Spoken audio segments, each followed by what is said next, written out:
सभी को मेरा नमस्कार। वेदांत एजुकेशन चैनल पर आज फिर हम क्लास 10 के एसएसटी का लेसन नंबर 5 लोकतंत्र का सेकंड पार्ट लेकर हाजिर है। फर्स्ट पार्ट में हमने लोकतंत्र के विभिन्न सिद्धांत हैं, लोकतंत्र के विभिन्न जो प्रकार हैं उसके बारे में अध्ययन किया था। आज उससे थोड़ा सा आगे चलते हैं और आज हम लोकतंत्र के विशेषताएं क्या है, इसका जो आलोचनात्मक परीक्षण है, इसके गुण क्या है, दोष क्या है, इसके बारे में अध्ययन करेंगे। तो चलो शुरू करते हैं। लोकतंत्र की विशेषताएं। लोकतंत्र की विशेषताएं। जब हम दुनिया के अंदर प्रचलित विभिन्न शासन व्यवस्थाओं के अध्ययन की बात करते हैं तो उसमें लोकतांत्रिक शासन व्यवस्था वह शासन व्यवस्था है जो बाकी और शासन व्यवस्था चाहे तानाशाही हो, चाहे सैनिक शासन हो, चाहे स्वेच्छाचारी शासन हो या फिर राजशाही हो, उन सबसे बेहतर शासन व्यवस्था है। और पूरी दुनिया के लगभग सभी देशों ने इस शासन व्यवस्था को स्वीकार किया है। अब इसको क्यों स्वीकार किया है, उसमें ऐसा क्या है जिस कारण हम लोकतांत्रिक व्यवस्था को कमोबेश हर देश दिखाने की कोशिश करता है, चाहे किसी प्रकार की शासन व्यवस्था को दिखाने की कोशिश करता है कि हमारे यहाँ डेमोक्रेसी है, हमारे यहाँ लोकतंत्र है। अब ऐसा क्यों करते हैं, इसके पीछे क्या कारण क्या है?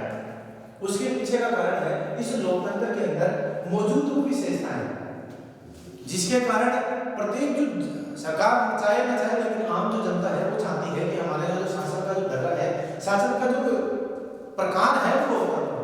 क्योंकि हमने इसके पीछे इसके जो सिद्धांत है इसका अध्ययन किया। इसकी शुरुआत की तो जनता का शासन है, तो वो सत्ता जनता में होती है, संविधानवाद में इसकी आस्था होती है। तो यही कारण है कि जनता चाहती है कि शासन की जो प्रकार है वो लोकतांत्रिक हो। उसके पीछे कौन कौन सी विशेषताएं हैं? तो इसकी प्रमुख विशेषता में पहली विशेषता है जनता का शासन। जनता का शासन। दूसरी इसकी विशेषता है जनता द्वारा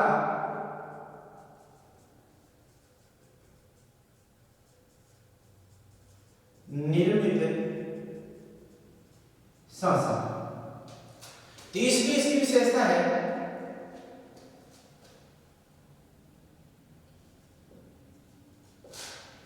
लोकतांत्रिक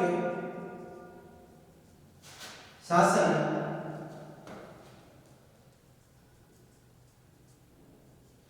लोकतांत्रिक शासन एक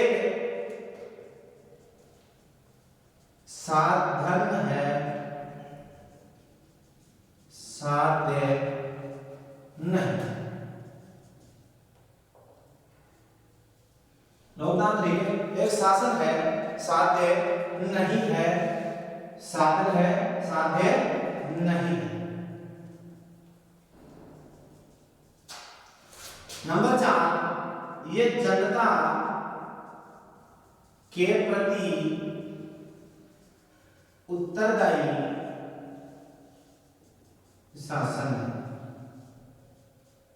जनता के प्रति उत्तरदायी शासन है। और नंबर 5, लोकतांत्रिक या लोकतंत्र विकासशील शासन है।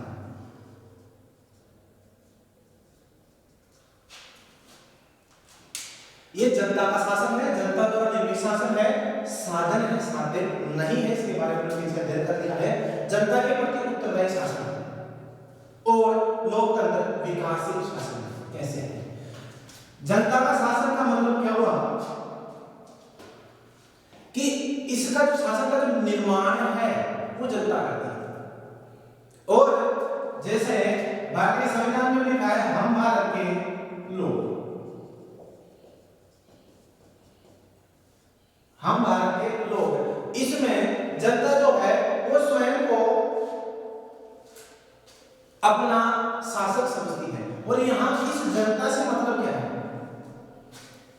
जनता से मतलब देश का संपूर्ण जनसमूह है।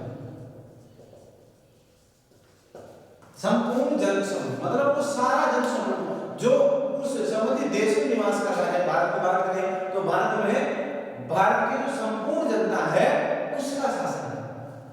किसके ऊपर है? खुद उन्हीं के ऊपर है। अब्राहम लिंकन की परिभाषा दी, जनता का, जनता के लिए और जनता द्वारा निर्मित शासन। ठीक है, ये सीधी सी परिभाषा है लोकतंत्र की। जनता का, जनता द्वारा और जनता के लिए जो शासन है वो कहलाता है लोकतंत्र। जनता में से कोई एक व्यक्ति आएगा, जनता द्वारा उसको चुना जाएगा और वो जनता के लिए काम करेगा। इसलिए डाइसी ने कहा था कि लोकतंत्र में जनसंख्या का अधिकांश भाग शासक होता है। जनसंख्या का अधिकांश भाग शासक होता है क्योंकि फैसले खुद ले रहे हैं। पहले राजशाही थी, फैसला जो है वो संबंधित कोई राजा लिया करता था और वो फैसला संपूर्ण जनता को मानना पड़ता था। आजकल लोकशाही आ गया, लोकतंत्र आ गया। मतलब राजा कौन होता है? जो फैसला लेता है। पहले राजा फैसला लेते थे, वो मालिक थे। अब मालिक होगी जनता, क्योंकि फैसला कौन ले रहा है? जनता फैसला ले रही है। इसलिए इसकी प्रमुख विशेषता में पहला है ये शासन कौन सा है? जनता का शासन है। नंबर 2, जनता द्वारा निर्मित शासन। दूसरा जो टॉपिक है उसके बारे में बात करेंगे। इसका जो चुनाव है वो जनता करती है। शासन हो गया जनता, और जनता से मतलब ये हो गया देश का संपूर्ण जनसमूह। उस देश का संपूर्ण जनसमूह है वो अपने ऊपर शासन कर रहा है। अब इसका निर्वाचन कौन कर रहा है? जनता कर रही है। तो सरकार चुनाव के माध्यम से, लोकतांत्रिक प्रक्रिया से के माध्यम से क्या कर रही है? शासन का निर्माण कर रही है। हमें पता है कि हमें केंद्र के लिए क्या चुनते हैं? सांसद चुनते हैं, और जो सांसद है वो सरकार बनाती है। यहां सरकार से मतलब उस शासन से है। तो हम केंद्र के लिए सांसद चुनते हैं जो लोकसभा में बहुमत प्राप्त करके सरकार के शासन का निर्माण कर रहे हैं। मतलब है सांसदों का जो चुनाव है वो इस जनता ने किया। तो कहने का मतलब है जनता द्वारा निर्मित शासन होता है। नंबर 3, लोकतांत्रिक शासन व्यवस्था है वो एक साधन है, साधन नहीं है। हमने एक उदाहरण लिया था, मकान के ढांचे से इसको समझने की कोशिश की थी।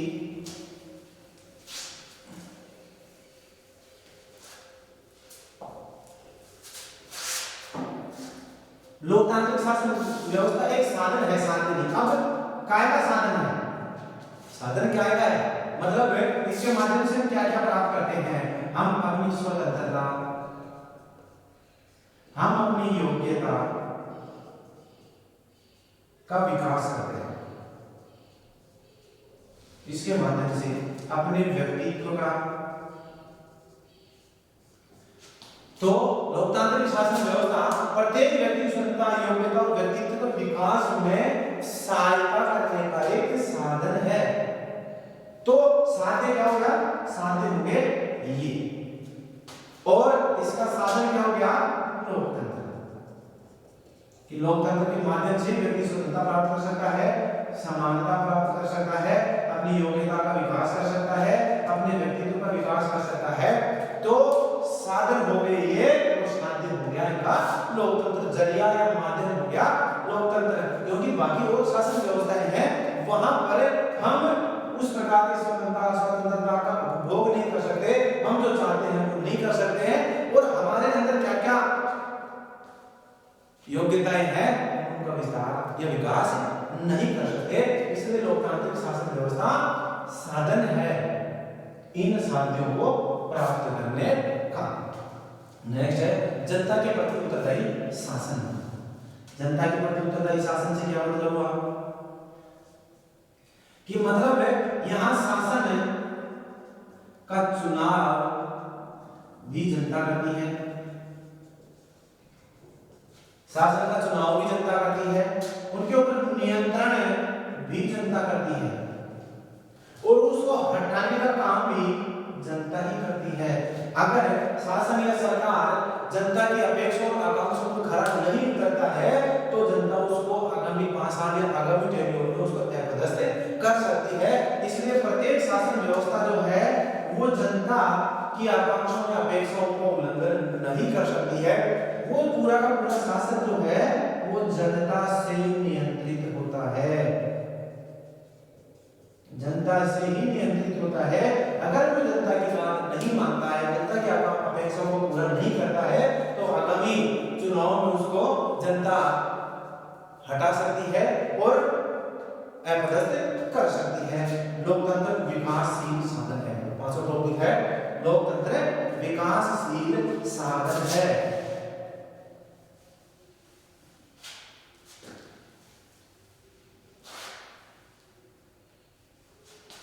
लोकतंत्र विकासशील साधन कैसा है? जब लोकतांत्रिक व्यवस्था की शुरुआत हुई तो इसका जो शुरुआत है वो व्यक्तिवादी लोकतंत्र से हुआ। उससे बाद आया उदारवादी, उसके बाद आ गया पूंजीवादी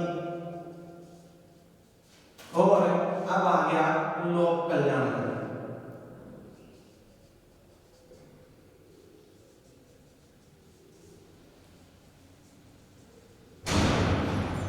तो लोकतंत्र ने अपने विकास के विभिन्न पड़ावों में अलग-अलग प्रक्रिया है, अलग-अलग सिद्धांतों से होकर गुजरा है। पहले व्यक्तिवादी लोकतंत्र था, उदारवादी आया, उसके बाद पूंजीवादी आ गया, उसके बाद वर्तमान का जो स्वरूप है वो लोक कल्याणकारी स्वरूप सामने आ रहा है। इसलिए लोकतंत्र ने अपने विकास की इस यात्रा में अपने अंदर बहुत सारे परिवर्तन किए और अधिक से अधिक लोगों को या जनसंख्या के अधिकांश भाग को अपने से जोड़ने का काम किया है और ये जो प्रक्रिया है वो लगातार अविरत जारी रहेगी। इसके विकास की जो स्वरूप है या कहने का मतलब इसकी विकास की जो यात्रा है वो कभी खत्म नहीं होगी, लगातार कुछ न कुछ इसमें हमेशा जुड़ता जाएगा। इस प्रकार लोकतंत्र की प्रमुख विशेषताओं में 5 विशेषताएं हम देखते हैं।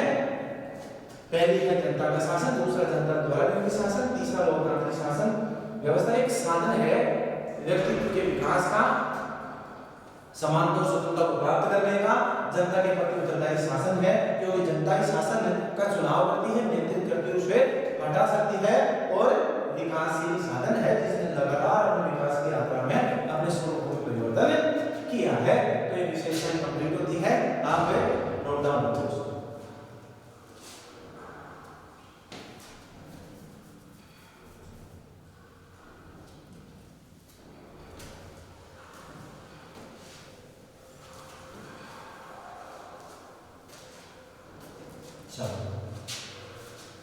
इसका नेक्स्ट टॉपिक है इंपॉर्टेंट टॉपिक है जिसमें 2 क्वेश्चन है, 2 क्वेश्चन बनते हैं उसमें से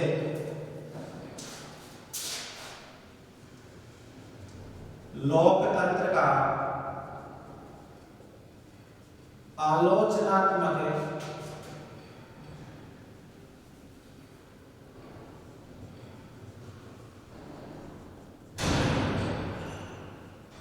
परीक्षण, लोकतंत्र का आलोचनात्मक परीक्षण करना है। अब चूंकि आलोचनात्मक परीक्षण करना है तो इसकी विशेषता और आलोचना गुण या दोष दोनों आएंगे। इसलिए पहले 2 क्वेश्चन हो गए, लोकतंत्र के गुण धर्म हो गए, लोकतंत्र के विभिन्न दोष हो गए। कोई भी शासन व्यवस्था इतनी परफेक्ट नहीं हो सकती कि इसमें कोई कमियां ना हो। लोकतांत्रिक शासन व्यवस्था बाकी शासन व्यवस्थाओं से बेहतर है, बहुत अच्छी है, लेकिन इसमें भी बहुत कुछ, जैसे हमने विकास के विभिन्न चरण पढ़े तो उसमें इसने लगातार विकास किया है और बहुत सारी लंबी कमियां हैं जिसमें लगातार सुधार होने की कोशिश हो रही है, लेकिन फिर भी कुछ कमियां ऐसी है जिन कमियों का सुधार किया जाना जरूरी है।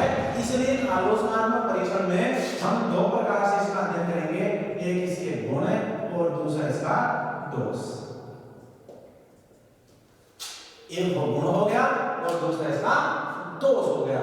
तो पहले हम गुण पढ़ते हैं, फिर इसका नेक्स्ट वीडियो में इसके दोष पढ़ेंगे। इसमें एक और चैप्टर टॉपिक बचेगा छोटा सा कि इसको सफल बनाने के लिए, चलो गुण ठीक है लेकिन कुछ दोष हैं, इन दोषों की समाप्ति के लिए हमें कौन-कौन से उपाय किए जाने चाहिए।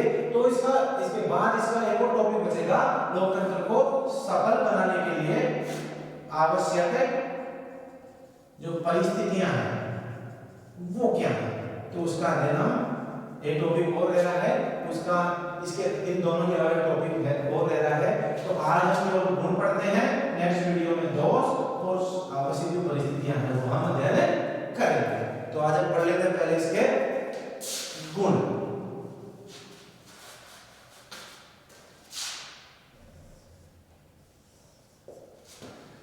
लोकतंत्र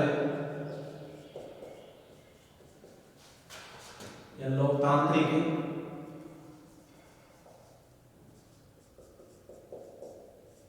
शासन के गुण।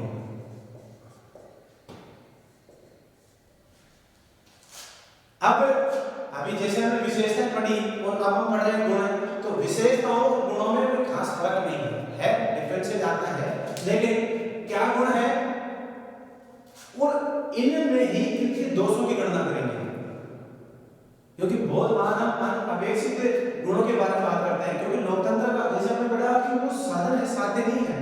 तो बहुत बार हम लोकतंत्र को ही हमारे विकास का कारक मान लेते हैं कि साहब हमारे तो लोकतंत्र आया, भारत में या विभिन्न किसी देश में लोकतांत्रिक शासन व्यवस्था की स्थापना हो गई, तो उसमें आदर्श स्थिति की स्थापना हो जाएगी। लोकतंत्र में आदर्श स्थितियों की बात की गई है, लेकिन आदर्श स्थितियों को स्वीकार करना या उन आदर्श स्थितियों को लागू करने का काम सरकार का है।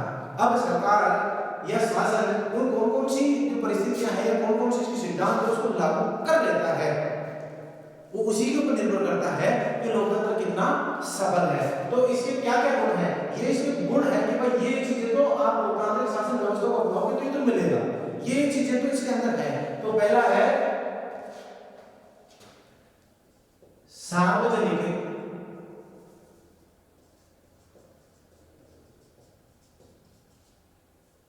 हित में वृद्धि, सार्वजनिक हित में वृद्धि। नंबर 2 कार्यकुशल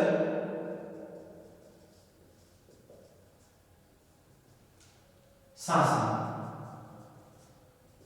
कार्यकुशल शासन व्यवस्था लिख रहे हैं, कार्यकुशल शासन व्यवस्था। नंबर 3 सार्वजनिक शिक्षा, सार्वजनिक शिक्षा का साधन, सार्वजनिक शिक्षा का साधन। नंबर 4 नैतिक शिक्षा का साधन। नंबर 4 हो गया नैतिक शिक्षा का साधन। नंबर 5 देशभक्ति की शिक्षा। नंबर 5 हो गया देशभक्ति की शिक्षा। नंबर 6 है क्रांति से सुरक्षा। नंबर 6 हो गया क्रांति से सुरक्षा। नंबर 7 समानता व स्वतंत्रता पर आधारित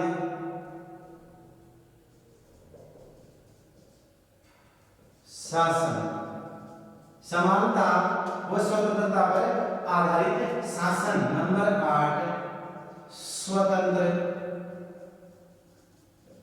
न्यायपालिका। नंबर 8 हो गया स्वतंत्र न्यायपालिका। स्वतंत्र आगे और लिख लेते हैं, निष्पक्ष और लिखते हैं, स्वतंत्र है निष्पक्ष न्यायपालिका,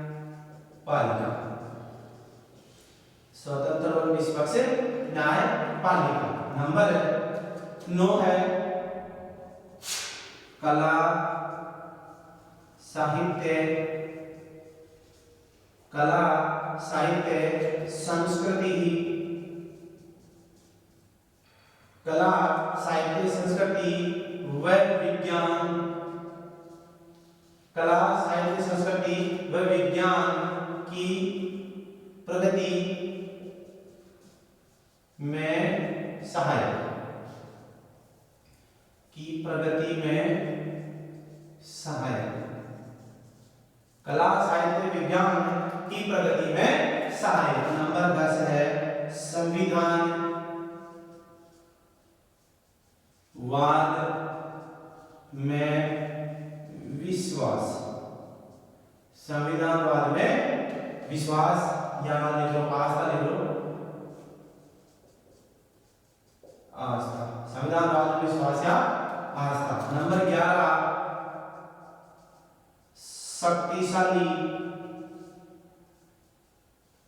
शासन व्यवस्था, नंबर 11 हो गया शक्तिशाली शासन व्यवस्था। और नंबर 12 विश्व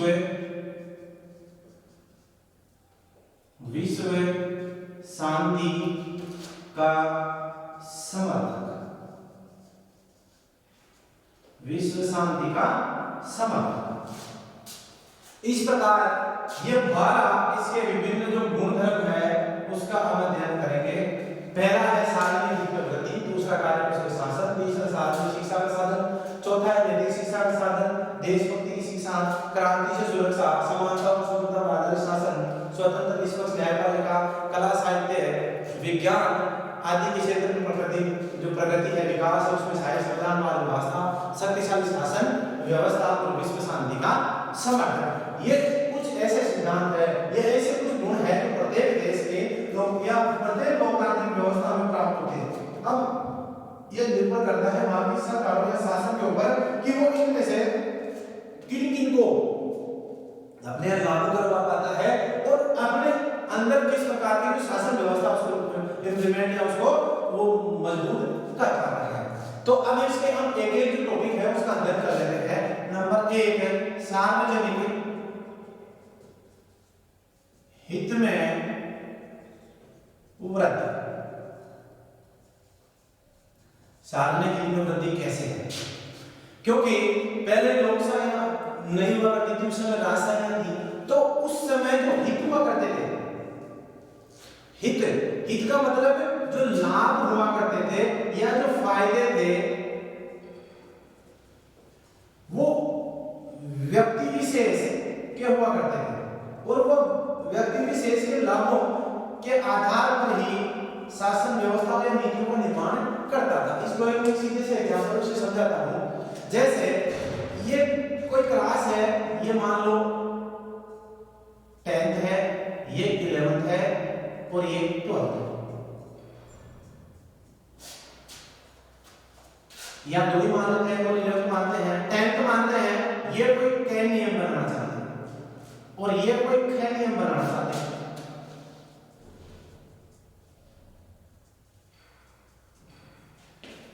कक्षा 10 क नियम बनाना चाहते हो, कक्षा 11 ख नियम बनाना चाहते हैं। अब अगर मैं सार्वजनिक हित किसका होगा? अगर क बनाया, क नियम बन गया तो इनका तो हित हुआ लेकिन इनका हित हो गया। अगर ख नियम बना दिया तो इनका तो हित हुआ लेकिन इनका हित हो गया। लोकतंत्र क्या करता है? इन दोनों के बीच का रास्ता निकालता है और इन दोनों के आधार पर ही कोई गैर नियम बना लेता है। गैर नियम, उस गैर नियम में इनका भी हित या लाभ निहित है और इनका भी हित या लाभ निहित है। कहने का मतलब उस सार्वजनिक जो हित है, सार्वजनिक हित है, हित का मतलब लाभ या फायदा है, उसका काम करता है। अधिकतम लोगों का जो अधिकतम सुख है उसको प्रदान करने की कोशिश करता है। अगर ऐसा नहीं हो और मान लो किसी शासन व्यवस्था ने कई नियम बना दिया तो ये नाराज हो गए, ये तो वोट बैंक हो गया, लेकिन ये जो वोट है ये इससे कट जाएंगे या खिसक जाएंगे। और कोई भी सरकार है या कोई भी राजनीतिक दल है वो किसी एक वोट बैंक से चुनाव नहीं जीत सकती, वो किसी एक वोट बैंक से चुनाव जीत नहीं सकती है। इसलिए उनको सार्वजनिक हित में वृद्धि करनी पड़ती है, सार्वजनिक हित के नियमों का निर्माण करना पड़ता है, क्योंकि उनको आगामी निश्चित समय बाद जनता का सामना करना पड़ता है। तो इस प्रकार लोकतांत्रिक शासन व्यवस्था सार्वजनिक हित में वृद्धि का काम करती है। नंबर 2 कानून शासन व्यवस्था। ध्यान से समझने की कोशिश करना। कार्यकुशल शासन व्यवस्था। लोकतांत्रिक शासन व्यवस्था जो है शासन की कार्यकुशलता में वृद्धि करता है। शासन की कार्यकुशलता में वृद्धि कैसे होती है? क्योंकि उसमें अधिक से अधिक लोग, जो अधिक लोग हैं या जो जनता का जो अधिकांश भाग है वो शासन में भागीदारी करता है। और शासन व्यवस्था में भागीदारी जितने ज्यादा लोगों की होगी उससे जो कार्य है उसकी कार्यकुशलता या उस कार्य की जो बेहतरी है वो ज्यादा होना शुरू हो जाती है। और लोगों की भागीदारी जितनी कम होगी उतने ही उसके अंदर विचार कम शामिल होंगे। इसका एक एग्जांपल मैं आपको देता हूँ। भारत की जो संसद है उसके दो सदन है। भारत में द्विसदनात्मक है, आगे वाला टॉपिक पढ़ेंगे आगे वाला लेसन। एक है लोकसभा और दूसरी है राज्यसभा। भारत का जो संसद है वो द्विसदनात्मक है। क्यों बनाया गया ऐसा? जब लोकसभा कोई कानून विधेयक है वो पास करती है तो वो वहां से पास होकर राज्यसभा में जाता है और राज्यसभा में भी उसके ऊपर व्यापक विचार विमर्श होता है और यहाँ से पास होने के बाद वो राष्ट्रपति के पास जाता है। राष्ट्रपति भी अगर उससे संतुष्ट नहीं होता है तो उसको पुनर्विचार के लिए लौटा सकता है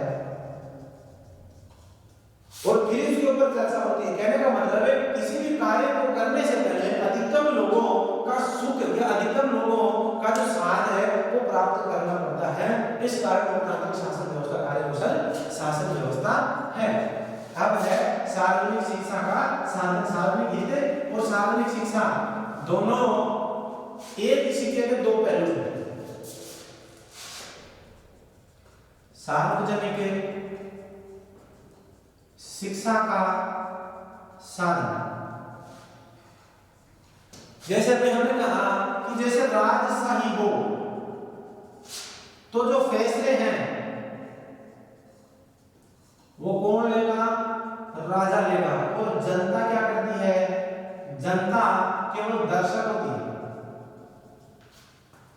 राजशाही में जनता केवल दर्शक होती है और लोकतंत्र में जो फैसले हैं वो जनता लेगी।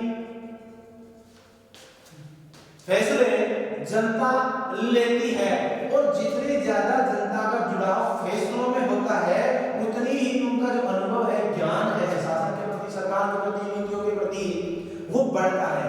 तो अधिकतर लोगों का फैसलों में जो भागीदारी है वो बढ़ती है। तो जो उनका अनुभव है या उनकी जो सोच का जो नजरिया है उसमें वृद्धि होती है। नंबर 4 है नैतिक शिक्षा का साधन।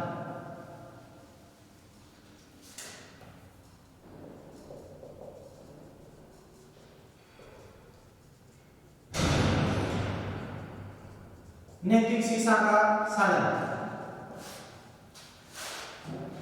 हमने जब लोकतंत्र की शुरुआत की तो फ्रांसीसी क्रांति के बारे में हमने कहा जो 1789 में हुआ।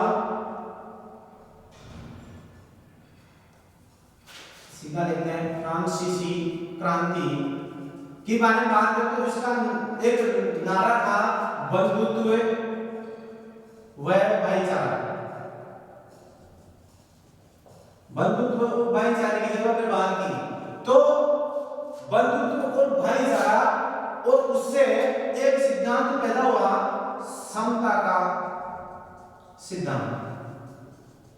कहने का मतलब है लोकतांत्रिक शासन व्यवस्था में लोकतंत्र के जो 4 स्वरूप पढ़े, 4 प्रकार पढ़े, उसमें भी हमने देखा था 7 थे आर्थिक, सामाजिक, राजनीतिक और चौथा जो टॉपिक था जो चौथा उसका प्रकार था वो था नैतिक लोकतंत्र, जिसमें हमने कहा कि समानता और स्वतंत्रता लोकतंत्र का मूल सिद्धांत है। प्रभुसत्ता लोकतांत्रिक व्यवस्था में जनता के पास होती है, इसलिए प्रभुसत्ता के आधार पर प्रत्येक व्यक्ति अपने आप को समान मूल वंश समान समझते हैं। सिद्धांतों के आधार पर वो एक दूसरे को समान समझते हुए एक दूसरे की स्वतंत्रता की रक्षा करते हैं। यही कारण है कि लोकतांत्रिक शासन व्यवस्था में जो नैतिकता है वो सर्वोपरि होती है और वो इसी नैतिकता के आधार पर एक दूसरे के अधिकार है उसका पालन करने को अपना कर्तव्य समझते हैं। तभी अधिकार भारतीय संविधान में भाग 3 में मौलिक अधिकार दे रखे हैं और भाग 4 जो क्या है उसमें हमारे मौलिक कर्तव्य है। और एक कहा जाता है एक अधिकार व्यक्ति का अधिकार जो है वो दूसरे व्यक्ति का कर्तव्य बनता है। एक व्यक्ति का जो अधिकार है वो दूसरे का कर्तव्य है। तो इसको हम इससे समझ सकते हैं इसका अधिकार इसका कर्तव्य हो गया और इसका जो कर्तव्य है वो इसका अधिकार हो गया। तो प्रत्येक व्यक्ति के जो अधिकार है दूसरे व्यक्ति का कर्तव्य है और उस व्यक्ति का कर्तव्य है कि इस अधिकार की रक्षा करे। तो इसलिए यह नैतिकता के सिद्धांत में वृद्धि करता है। देशभक्ति की शिक्षा,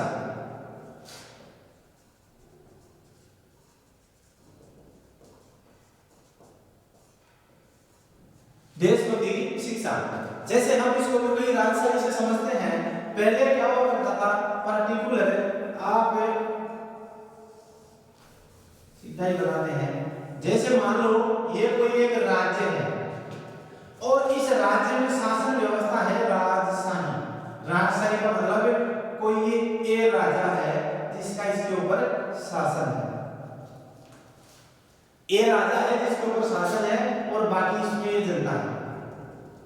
और अब कोई दूसरा बी राजा इसके ऊपर हमला करता है तो इसका जो जवाब है वो केवल इस राजा को देना है। आम जनता उससे कोसों दूर रहती है क्योंकि आम जनता के लिए राज्य से का मतलब राजा से होता है। आम जनता को मतलब नहीं होता कि ये चीज ये कोई यूनियन टेरिटरी जिसको हम कह सकते हैं या कोई ये सीमांकन है ये क्या है, इससे कोई मतलब नहीं है। यहाँ की जनता से सीधा सा मतलब ये हुआ कि अगर ये शासन कर रहा है तो ये हमारा राज्य है और अगर ये हार गया और ये शासन कर रहा है तो ये हमारा राज्य है। इसलिए यहाँ देशभक्ति जो है वो नगण्य रहती है। राजशाही में देशभक्ति जो है वो नगण्य रहती है। अभी इसका अपोजिट करें, शासन व्यवस्था हो गया लोकतंत्र। यहाँ फैसला राजा लेता था, यहाँ फैसले जनता ले रही है। और अगर इसके ऊपर पाकिस्तान हमला करता है, अगर भारत के ऊपर पाकिस्तान या कोई और देश माने हमला करता है तो इसका जवाब मोदी को या गांधी को नहीं देना है। इसका जवाब भारत की जनता अपने आप ही देगी क्योंकि यहाँ फैसले जनता ले रही है। जनता के दिमाग में एक चीज यह है कि भारत, यहाँ इस राज्य से मतलब हम भारत से ले रहे हैं, ये जो भारत है वो ना मोदी का है ना गांधी का है ना बाबर का था ना हुमायूं का है। अब ये भारत जो है वो हमारा है क्योंकि प्रभु सत्ता या जो सर्वोच्च सत्ता है वो हमारे अंदर या जनता में है। इसलिए क्योंकि कोई चीज जब हमारी होती है और कोई छीनता है तो हम उसके लिए जी जान देने को तैयार होते हैं। यही कारण है कि लोकतांत्रिक शासन जो व्यवस्था है उसका सबसे महत्वपूर्ण गुण यही होता है कि इसमें देशभक्ति की जो भावना है वो बहुत प्रबल होती है। नेक्स्ट आ गया क्रांति से सुरक्षा। अब हम इसी कॉन्सेप्ट से सीधा से समझते हैं।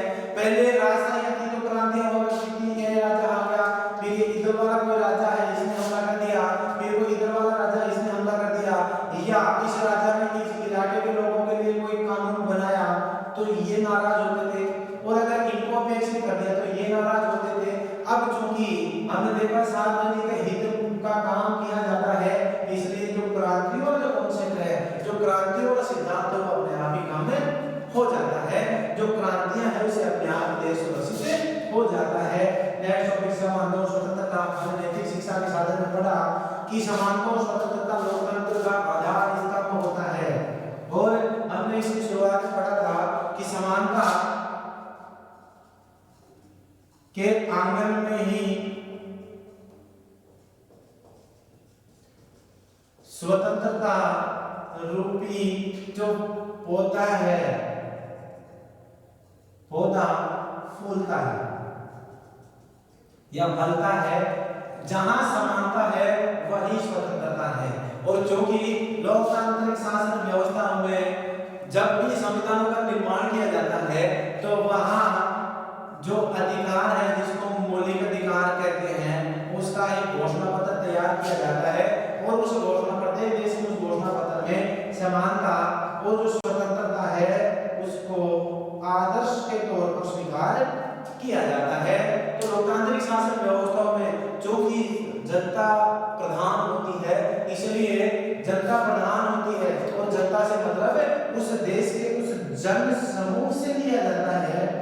इसलिए जन समूह से सीधा सा मतलब यही हो गया कि वो व्यक्ति या उस देश के नागरिक होने के नाते समान भी है और एक दूसरे से वो स्वतंत्र भी है।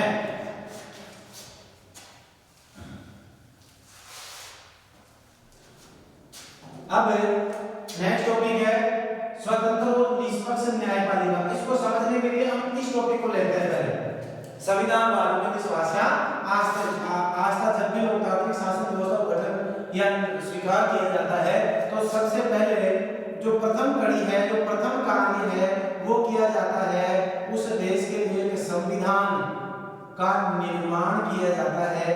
और संविधान से मतलब क्या हो गया, संविधान प्रत्येक देश की आस्थाओं और विश्वासों का एक प्रतिमान होता है। प्रत्येक देश में शासन, जिसको हम कह सकते हैं सरकार, वह जनता के जो आपसी संबंध है उसको तय करता है और संबंधों के नियमों का एक क्या होता है, समूह होता है, जिसका निर्माण शुरुआत में कर दिया जाता है।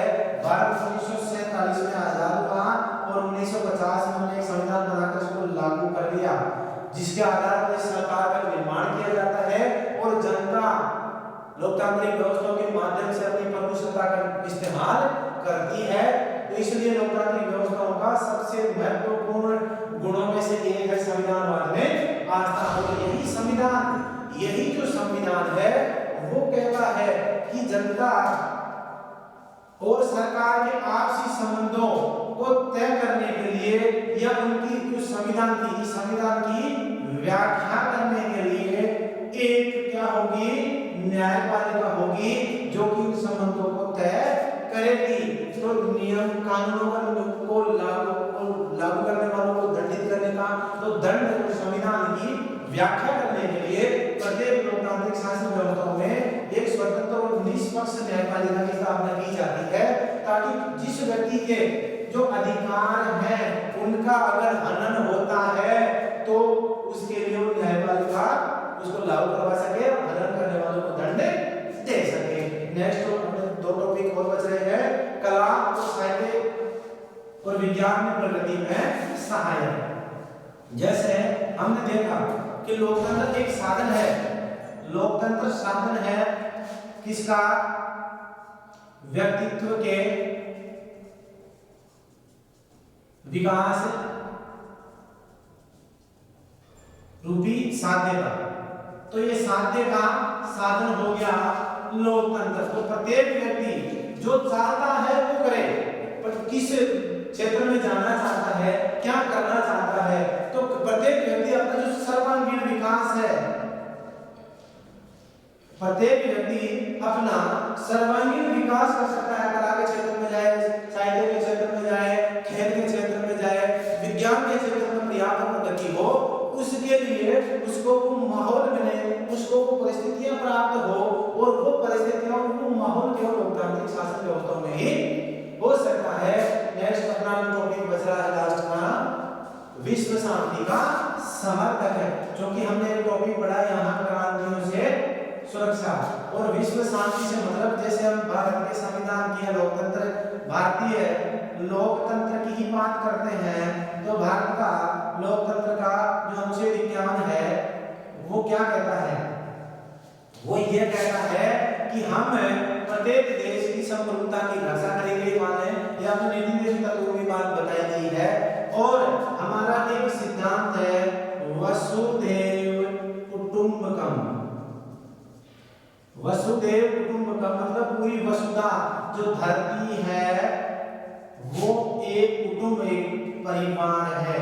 और चूंकि लोकतांत्रिक शासन व्यवस्था है और वहां पर अधिकार व्यक्ति समूह के पास न होकर संपूर्ण जन समूह के पास होते हैं, इसलिए वो जन समूह दूसरे देश के जन समूह की स्वतंत्रता और समानता की और जो क्रांतियां हैं, जो युद्ध है एक दूसरे देशों के बीच में युद्ध है, साम्राज्य विस्तार को लेकर हो या अपनी स्वच्छता की नीतियां है उसको लागू करने को लेकर हो, वो अपने आप ही धीरे धीरे कम हो जाते हैं। इस प्रकार हमारे आज ये दो टॉपिक है, एक तो लोकतंत्र की विशेषताएं और दूसरा लोकतंत्र के जो गुणधर्म है, ये कंप्लीट होता है। दो क्वेश्चन ही लगभग 4 के 2 सवाल आते हैं, 2 सवाल कंप्लीट है। अब 2 सवाल इसमें केवल और बच रहे हैं। एक है इसका गुण है तो इसका अपोजिट आएगा दोष। अगर गुण समझ में आ जाएंगे तो दोष तो आराम से समझ में आ जाएगा।